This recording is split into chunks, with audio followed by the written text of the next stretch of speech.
Dr. Bert Parlee.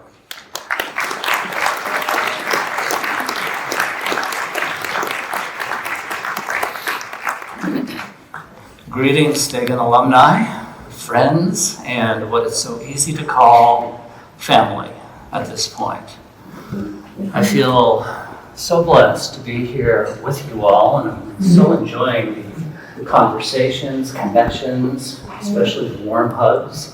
There's going to be so much more of that today, and I just look forward to all the things that will be coming from the stage and from each and every heart that we'll be so blessed to be connecting with. What I'd like to offer you this morning are some sentiments from W.H. Murray. W.H. Murray was a Scottish mountain climber. He was an explorer in the mid-20th century, a contemporary and friend of, if any of you might remember, Sir Edmund Hillary, the first individual to summit Mount Everest, 1953. Murray was also a writer, and what I'd like to offer you are some words that are sourced from his intriguingly titled autobiography, The Evidence for Things Not Seen. The Evidence for Things Not Seen. Here's what Murray had to say about that. Until one is committed, there is hesitancy, the chance to draw back, always ineffectiveness concerning all acts of initiative and creation. There is one elementary truth, the ignorance of which kills countless ideas and splendid plans, and that is that the moment one definitely commits oneself, then providence moves too. All sorts of things occur to help one that would never otherwise have occurred. A whole stream of events issues from that decision, raising in one's favor all manner of unforeseen incidents and meetings and material assistance that no man or woman would have dreamed would have come their way. Whatever you can do or dream that you can, begin it. Boldness has genius, power, and magic in it. Again, boldness has genius, power, and magic in it. These words from this adventurer suggest that God, the universe, by whatever names we might assign these mysterious forces that are alive in our world, are actually ongoingly conspiring to shower us with blessings, to bestow us with grace, if we are only willing to boldly follow our dreams. This principle is akin to what we know as the fifth step on the hero's journey.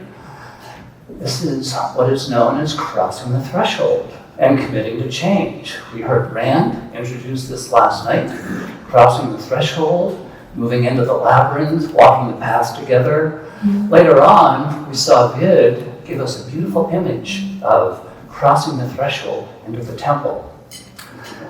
This is the experience that Neo had after choosing the red pill, following the meeting with his new mentor, Morpheus.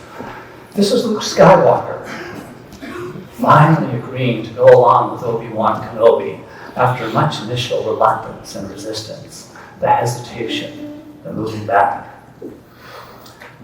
Crossing the threshold and committing to change is the place where boldness becomes activated, where genius, power, and magic comes alive.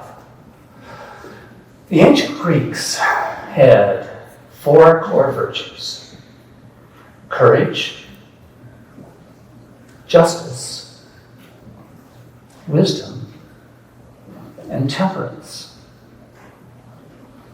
Courage, justice, Wisdom and temperance, we might say, are the complements to genius, power, and magic. Aligning with the ancient Greeks, Winston Churchill claimed that courage must be the first amongst the virtues, because without it, none of the rest are possible. There must be bold action to fight the battles, to wage the wars, to secure the peace, to win the freedom, within which then goodness, truth, and beauty might be able to flourish in the land, wherever that land may be, near or far, present or future. Churchill also had this to say about courage.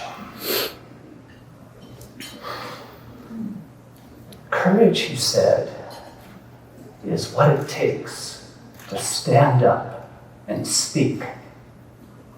And courage is also what it takes to sit down and listen. So courage is situated at the center point between our speaking and our listening. It is a place of bold advocacy for being able to speak into our passions and commitments, and also the same place where we can boldly sit down with openness, patience, and understanding as we listen. These are known as the heroics of everyday life in all of our connections with our family, friends, colleagues. Whatever you can do or dream that you can, begin it. Boldness has genius, power, and magic in it. Thank you.